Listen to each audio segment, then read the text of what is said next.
अमीर बिलाज कत्ल केस से सिलसिला शुरू हुआ जिसका फैसला अभी तक आया ही नहीं था कि तीफी बट भी कत्ल हो गया। ये क्या है? ये कौन सी जंग है? ये कौन सी खानदानी दुश्मनी है जो कत्ल पे कत्ल होते जा रहे हैं, जो जो रुकने का नाम नहीं ले रहे। अमीर बिलाज जब जिंदा था उनका ये कहना था कि मैं तरसता हूँ कि मैं इस बुलेट प्रूफ गाड़ी से उतरूं और मैं पापड़ी चाट खाऊं, मैं किसी रेडी पे खड़े होकर खाने को एंजॉय कर सकूं, मैं किसी रेस्टोरेंट में सुकून से बैठ के खाना खा सकूं। ये खानदानी दुश्मनी इतनी आगे चली गई है कि हम लोग सुकून से बैठकर कुछ खा नहीं सकते, कहीं घूम नहीं सकते, हमें अंडरग्राउंड होना पड़ता है। अब तीफी बट को लेकर आया गया, पाकिस्तान में लेकर आया गया दुबई से इंटरपोल के थ्रू, और यहाँ पर उसको पूरी तहफुजात के साथ लाया गया कि तुम्हारे साथ कुछ गलत नहीं होगा। और फिर एफआईआर के अकॉर्डिंग जी उसको पुलिस मुकाबले में उसको फायर लेकर वो कत्ल हो गया। मतलब एक जो आप कहते हैं ना, लाहौर में आप किसी का जाना माना नाम है और वो जाना माना नाम और एक बड़ा गैंगस्टर उसको समझा जाता है, उसको तो आप एक लेकर आ रहे हो एकदम से। कोई आप कह दो कि अभी यूं कह दो कि यार वो जी उसको फायरिंग, पुलिस मुकाबले में उसको फायर लग गए। मतलब ये बात सोचने और समझने में भी नहीं आती है कि आप एक बंदे को तहफुजात के साथ लेकर आ रहे हो और उसके लिए कोई प्रोटेक्शन भी नहीं है। एक इंसान जो जो पहले गैंगस्टर्स के नाम से मशहूर है, जिनके पहले गैंगस्टर, जिनकी खानदानी दुश्मनी है, आप उसको बुलेट प्रूफ गाड़ी के बगैर लेकर जा रहे हो। मतलब इन चीजों की मुझे बिल्कुल भी समझ नहीं आई। खैर आज जो है तीफी बट साहब की वो थी, जनाजा था आज, अल्लाह ताला उनकी मगफिरत फरमाए। जाने वाले के बारे में कुछ बुरा कहने से बेहतर है कि आप उसकी मगफिरत की दुआ करें, बजाय इसके कि आप उसको कुछ बुरा भला करें। मेरा जो जमीर है वो ये गवारा नहीं करता कि कोई भी चला गया, चाहे वो अमीर बिलाश था, चाहे वो तीफी बट है, जो चला गया इस दुनिया से, उसके बारे में बुरा भला क्या कहना। उसको उसको उसको दुआओं की जरूरत होती है, तो उसके लिए दुआ ही की जा सकती है कि उसको अल्लाह पाक जो है वो उसके दर्जात बुलंद करे। ये सारा सिनेरियो जो क्रिएट हुआ है, एक के बाद एक कत्ल, एक के बाद एक कत्ल, फिर अंडरग्राउंड हो जाना और फिर एक दूसरे को धमकियां देना और हर टाइम आप थ्रेट्स में रहो कि किस तरह की जिंदगी गुजार रहे हैं। फिर जी सारी गेम आ गई अमीर मसब के हाथ में। मसब जो है वो कहते हैं कि बहुत पढ़ा लिखा है, वो बैरिस्टर है, वो बाहर से पढ़ के आया है, तो मे भी कि इनकी जो ये दुश्मनी है, खानदानी दुश्मनी है, वो खत्म हो जाए।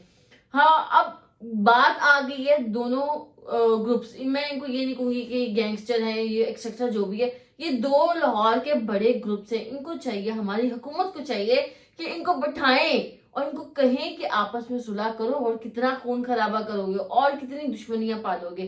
कहा यह जाता है कि कोई छोटी मोटी नोक झोंक से 1994 में ये जंग शुरू हुई और आज तक ये जंग चलती आ रही है। मतलब नस्लों की नस्लें तबाह हो रही हैं और हम जो है वो सुकून से घर पे बैठे हुए हैं। मेरी हुकूमत से, हमारे अदारों से यही अपील है कि एक कत्ल और हो गया है, हम इस पे किसी को कह भी नहीं सकते कि फलाने ने किया होगा, या हम ये भी नहीं कह सकते कि सामने वाली पार्टी ने किया होगा। शायद उसकी लिखी इसी तरह थी, उसने जाना ही इसी तरह था, शायद उसका लिखा इसी तरह जाना था। अमीर बिलाज जिसका ये कहा जाता है कि उसको एक शादी में फायर लगा, और कहा यह जाता है कि उनके मुखालिफ पार्टी की तरफ से ये फायर लगा और ये करवाया गया, उनकी मुखबरी किसी ने की, तो शायद आज उनकी भी रूह को ठंडक पहुंच गई होगी कि चलो जी, अगर मैं गया हूं तो मेरे पीछे कोई और भी आ गया। मुद्दा ये है कि इतना इतना फसाद क्यों, इतना फसाद किस चीज के पीछे? मतलब एक मिट्टी का टीला है, मैं और आप, हम लोग मिट्टी है और हमने मिट्टी में जाके मिट्टी हो जाना है। इतनी अकड़ किस बात की? हमने अपनी नस्लें क्यों तबाह की हुई है इसके पीछे? हमारी हुकूमत क्यों सोई हुई है? हमारी हुकूमत, हमारे अदारों को चाहिए दोनों ग्रुप्स को आमने सामने बैठाएं, इनसे मुतालबात करें, इनसे प्रॉपर पेपर वर्क करें कि ना इस ग्रुप का मेंबर इस ग्रुप को हाथ लगाएगा, ना इस ग्रुप का मेंबर इस ग्रुप को हाथ लगाएगा, और आपकी बात कभी कोई कत्ल नहीं होगा, कभी किसी के गिरेबान को नहीं पकड़ा जाएगा, कभी किसी पर फायर नहीं लगेगा। नहीं तो इस तरह नस्लों पे नस्लें तबाह होंगी। हमें हर दूसरे दिन इस तरह की खबर ब्रेक करनी पड़ेगी कि फलाने को ये हो गया, फलाने को ये हो गया, आज टिपो ट्रका वाले के खानदान में ये हो गया और फलाने के खानदान में ये हो गया। इन सारी चीजों को खत्म कर देना चाहिए, इसका बायकॉट कर देना चाहिए। और मेरी फिर से कहती हूँ, हमारी हुकूमत से अपील है कि इन दोनों को आमने सामने बिठाया जाए, मुआयदा किया जाए बाकायदा, ताकि इस चीज को वाइंड अप किया जाए, मजीद और कत्ल ना हो, मजीद और जानी नुकसान ना हो, मजीद और लोग डर डर के जिंदगी ना गुजारे।